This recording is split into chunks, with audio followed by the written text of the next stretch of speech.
Look at me and tell me what you see. I look at you and tell you what I feel. Look at me and tell me what you see. I look at you and tell you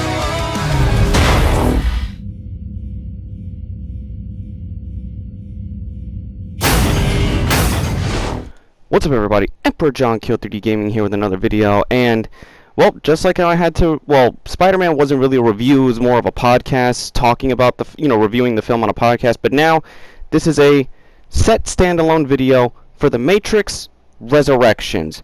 Now, before I get started, I want to let everybody know one thing. If you came to this video, you get nothing but the truth for this review, unlike every other review which fails. I mean, in 2021, more channels have failed to review films correctly than I don't know what.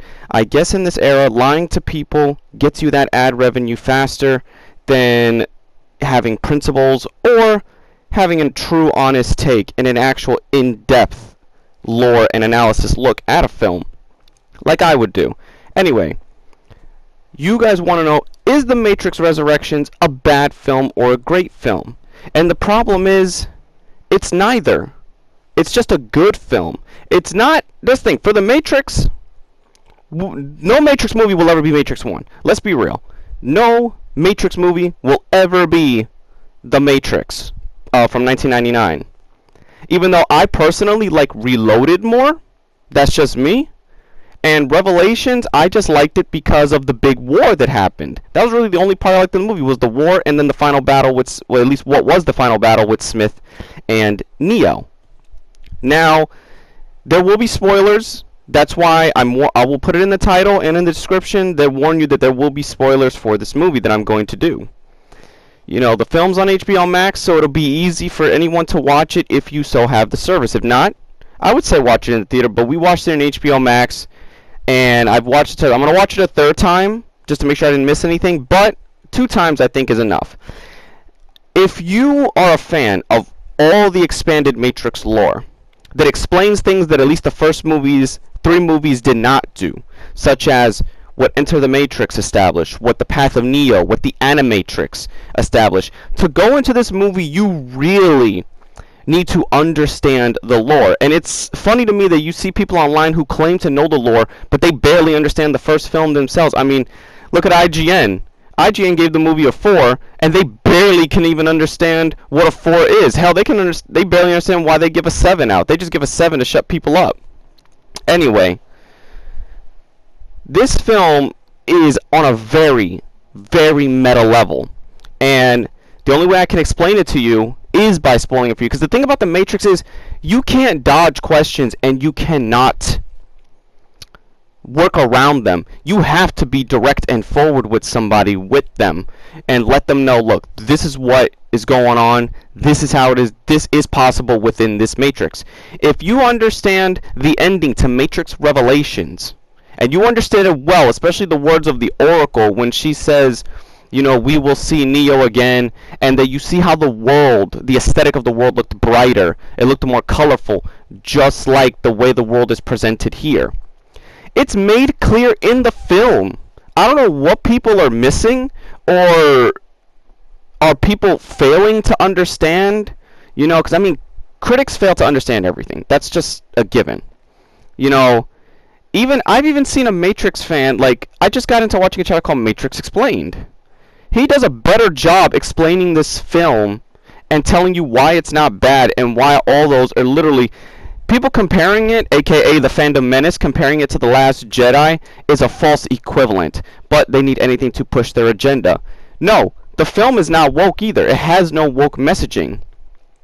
The film is aware of its past. It's aware of where it came from. There are many films that try to use nostalgia, and it can fail or it can go really well. Recently, aka Spider-Man Far From Home. And not only was it a good Spider-Man movie, the nostalgia helped elevate it even higher. Now, there was already reports coming out about The Matrix prior to the film coming out, within this week, even during the week of Spider-Man. I guess because since the fandom menace and all these stupid critics, basically liars, since they couldn't attack Spider-Man, they had to go for the next best thing, The Matrix, inserting their own agenda and politics into it. When it was funny how The Matrix was already... The thing about The Matrix always had messages in its film that are very similar to what people bitch about today. And guess what? The films were still a success because it did it correctly. You know, you looked at this world and it really made you think. You actually had... The Matrix is one of the very few films that actually makes you use your brain. And you know what I learned about modern audiences? They don't like to use their brain. They want everything given to them on a silver platter. Okay? And that's not the case here. The Matrix, especially the Matrix Resurrections, really hammers in the messaging of reality, mental stability, you know, how far is one man willing to go? Let's say, you know, because we all know that this film is a journey for Neo to save Trinity. And, spoiler alert, Smith's in the film, and not the way you explain. They explained how this Morpheus looks different than the previous Morpheus. You know, if someone tells you the answer's unexplained, I'm just going to say it now, the Emperor calls it, they are just a flat-out liar. Because it's right there. Even my brother was watching the film with me. He understood everything. So, I liked that even out of all the Matrix movies, Neo uses his powers the most in this movie when he does remember. The only one is that he didn't receive until the end was the flight. But the flight is just a closer like the first Matrix movie. You know, what I like about this movie most of all is just that everything around you as the audience know already. But it's the characters you need to understand. The characters in the film, especially I like the new crew. I didn't think we were going to travel as much to the real world as I thought, but we do go to the real world. And the answers that we were left with, like the questions we were left with, the machine war, how is their relations with the humans, the status of Neo's body, you know, some previous characters, Jada Pinkett Smith returning as Niobe, giving everybody the explanation they do need. And at least it's from a well-established character. You know, yes, there is some part of this movie that's going to give you questions you don't have the answers in this film, but that's with every Matrix film. Every question gets answered as a sequel comes out, but then it raises more questions that an eventual third film has to, you know, compensate for, has to bring into account. You know, there's a lot of ties. And when I mean a lot of ties to the whole trilogy, and I think they do it. The thing about this movie, you got to go into it knowing that it's not the first Matrix movie. Why? It does what Matrix Reloaded does in terms of its tone. It knows what it is, and it runs with it. Okay? And unfortunately and fortunately, for modern audiences, they're used to something that's very straightforward and you need to keep going. You know, audiences today are not used to the slow, methodical thought processing required. I mean, because think about it. I may not have been born, or like born in 1990, born sooner to be old enough to understand the Matrix. Because I'm going to admit, when I saw the Matrix, I was just a little kid. I saw the trilogy on TV one time when I was a kid, and then I didn't think nothing of it. I just thought, okay. In my head, I thought this world was just one big-ass video game. And let's be real, the Matrix portrays itself like it's an over-the-top fucking video game. That's basically how you could get away with that. You could get away with a lot of aspects by saying, remember, this is a simulated world. This is a virtual world. You can do X amount of things that you didn't think you could do. And things that people are saying that, oh, the Matrix can't do. These critics are fucking idiots, because the expanded lore from Animatrix and even the Path of Neo video game explains a lot of aspects of the Matrix, of what can be done and cannot be done. Really, the Matrix film is for those who understand the lore. That's what this fourth film is for. And the director of the film, I'm not going to say anything because, you know, this is, well, not saying nothing that would be expected. You know, I'm not a fandom menacer who attacks people from woke culture or, you know, certain communities. I'm not going to do that. You know, I don't do that. I just still don't think it's an excuse for anybody of that, transition to feel that, oh, I can make a shitty film and people have to accept it. Look at Paul Feig, the director of Ghostbusters 2016. He's a, guy of a certain sexual persuasion, but that's what he relied on, people attacking him for being a gay guy for why his movie was bad. No, your movie just sucked. Big piles of dick. Plain and simple. I like that they include a very specific character. Now, this is one thing I want fans to figure out. Go back and watch Matrix Revelations, and you'll understand this one character. It's basically, I'm going to dub her the new Oracle. And if you all know who that is, then kudos to you. You've been paying attention to the series.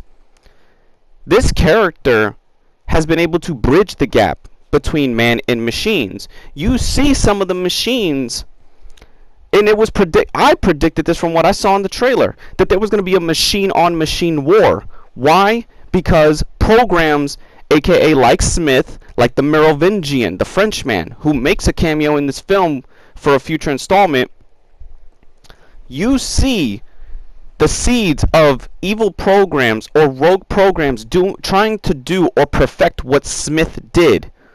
The character, the analyst, who many is viewed by as like a dark architect, because he did a very similar job, but he's doing it for a negative reason. That just shows you that the machines themselves have internal struggles. They have internal conflicts, because the Matrix is a way for the machines to commune with humans in the past, aka the Oracle. She was a machine. Smith was once an agent of the machine system, and he broke free. Now, it just makes me wonder, in future installments, can these programs do what Smith did and attain bodies for themselves in the real world to cause further problems? Because in this film, they have a unique way of machines being able to cross the threshold into the real world to help people. That's the one thing, the one question I've always wondered is, what was the status between the human and the machine war? And you see it. You get the answer, and some people say, oh, I don't understand the answer. Well, open your brain, get the earwax out, and stop being a dumb fuck. This is not a film for casuals. God damn. Anyway. Now, with Neo. Let's talk about how Neo and Trinity's aspect of the story was. Because it's very emphasized here. And Neo and Trinity always, yes, they did have a love.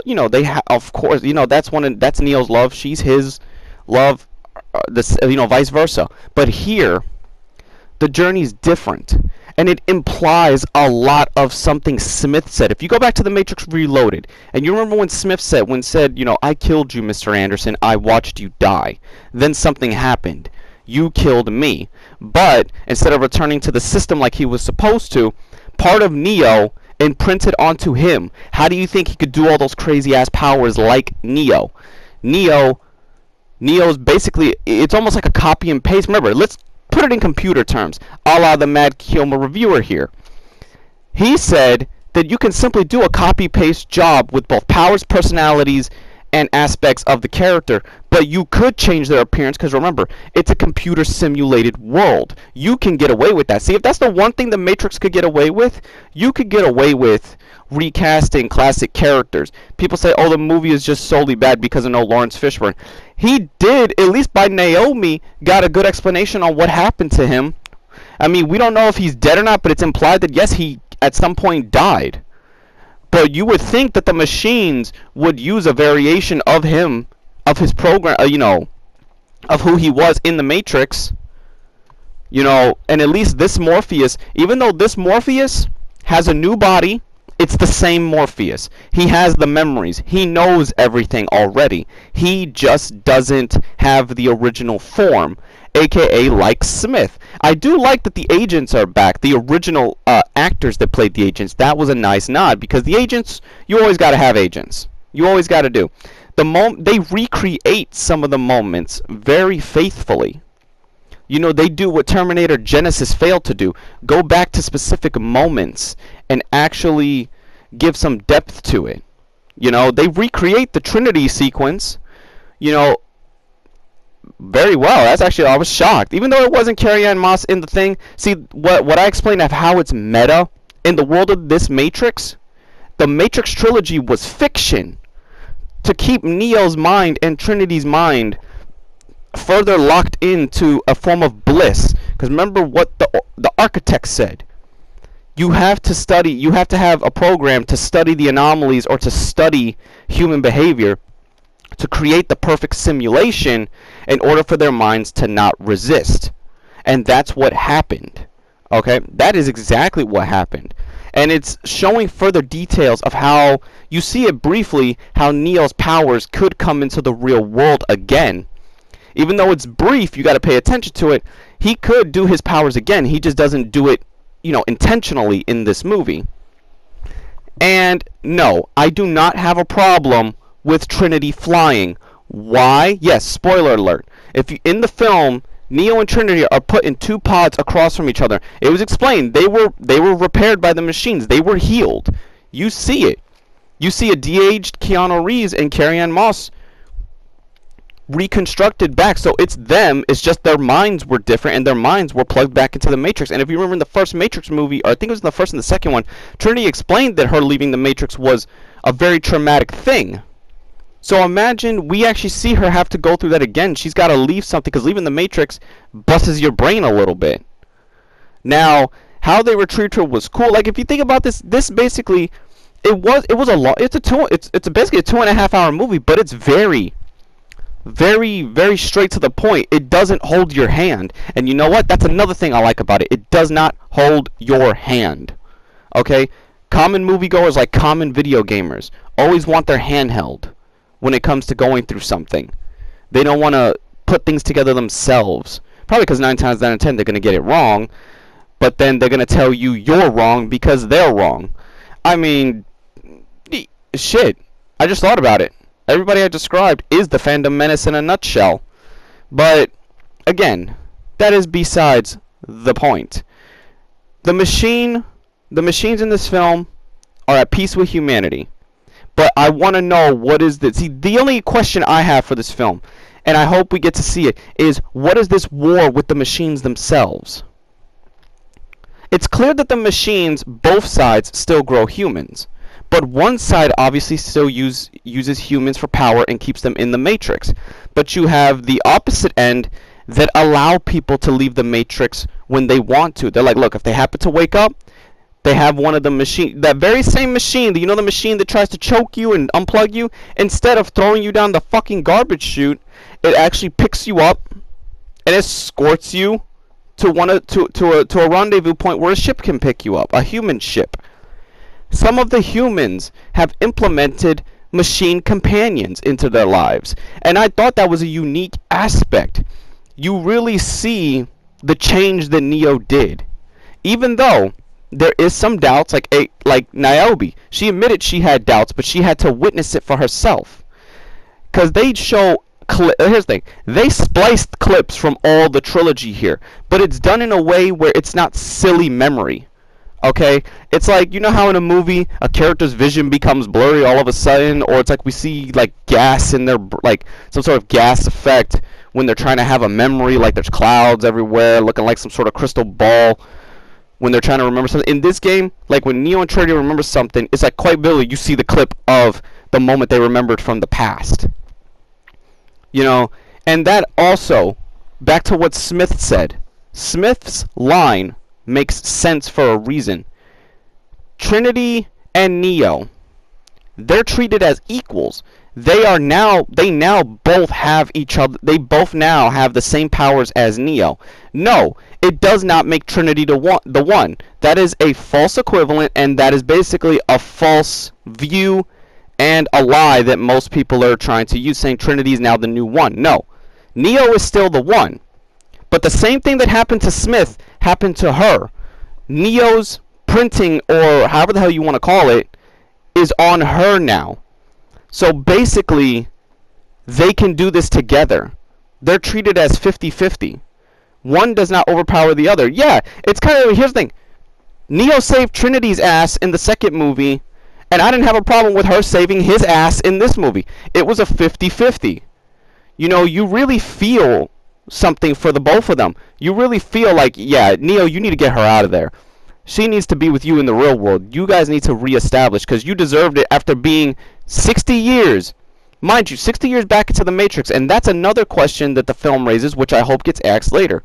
Which I'm pretty sure the machines could do this. The machines could preserve the body well enough. Because in the real world, you can see Neo's aged, but he hasn't aged like Niobe. Neo looks like he's more of a man in his mid to late 40s. The same with Carrie-Anne Moss. She looks like a woman that's in her mid to late 40s.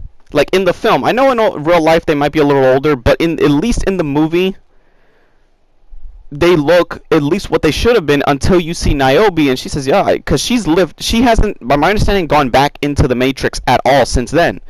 She lives in the real world. She aged naturally. And that's really what I gotta say about the Matrix. There's really not, because I don't want to spoil exactly everything. It's just that, here's the thing. The one criticism people are complaining about, which I'm like, no, they look the same. After watching it twice, they look the same. The fight sequences are not that bad. In fact, the fight sequences look like something you would see in the video games. Which is another nod to the Matrix being this ultimate, video game experience. Hell, if they could perfect video gaming to where we don't die when we jack in and we don't feel pain or have a plug in our head, let's just put like a headband on or something that jacks us into a simulated world. We just lay there and get to play a game for free. Hell, I wouldn't mind if the Matrix would be the first of these type of experiences. The Matrix itself is just one big-ass video game. I understand the Matrix as a whole always had messaging thrown in. But the thing is about the Matrix, the messaging was smart. And I think that this movie came out in the wrong era. In the wrong fucking era. It arrived in this woke culture infested era of people just attacking each other, people not agreeing, fans thinking they know more than others. And, it's like, you can't have an opinion. You need to have validation. It's like, people will complain about something, people will review things, and if you don't agree with them, your opinion's automatically wrong. Like I had to do with Resident Evil. I had to smack critics and basically non-fans in the face, and some fans, just as much as I have to do with The Matrix. Okay? Don't claim to know something and then open your mouth, which is mostly what each review does nowadays. Most reviews are made to get that green revenue ad. That's all it is. None of these videos have heart that I've seen from these people. None of them actually take the time to look at the details that you're supposed to look at. But, who am I to say? It's clear that I'm the problem. But here's the thing. I might be the problem, but at least I give an honest opinion.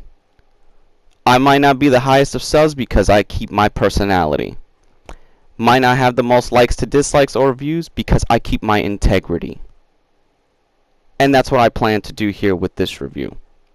Okay? And that's what has been done.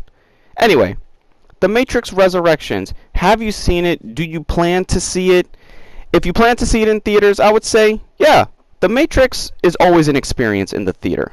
I never experienced any Matrix movie in the theater, but I can assure you that I'm pretty sure that it's a different type of experience that you would find at home. The movie theater always brings a different experience to a film. Hell, it elevates movies in a lot of ways. Now, if you have HBO Max, get everybody together. Be sure you're watching it on a pretty large TV, because this is the kind of movie that's also designed to be on one of those real big-ass TVs. And unfortunately, I'm not back home in Florida where my freaking 60-inch 4K OLED TV is. Curved screen, mind you. But when I go back, I'm probably going to watch every Matrix movie in one go there. Or if not, I'll just do it here on my computer. Anyway, this is Emperor John Kill 3D Gaming. Be sure to like, subscribe, favorite, and some quick updates before I get out of here. I am going to continue doing the Resident Evil Revelation episodes when there's not a lot of stuff to do. I have to do a live stream with Devil Slayer Kage. Then Matt Kiyoma and I should be doing a stream this weekend after he watches The Matrix Resurrection. So look for more of a podcast on that one, where me and him really will go in depth into the film versus my review, because he hasn't seen it yet. I'm the only one to see it. I know he's not going to watch this video because I told him my review will have spoilers, and he is more of a Matrix nut than I am. He knows things that I don't even know.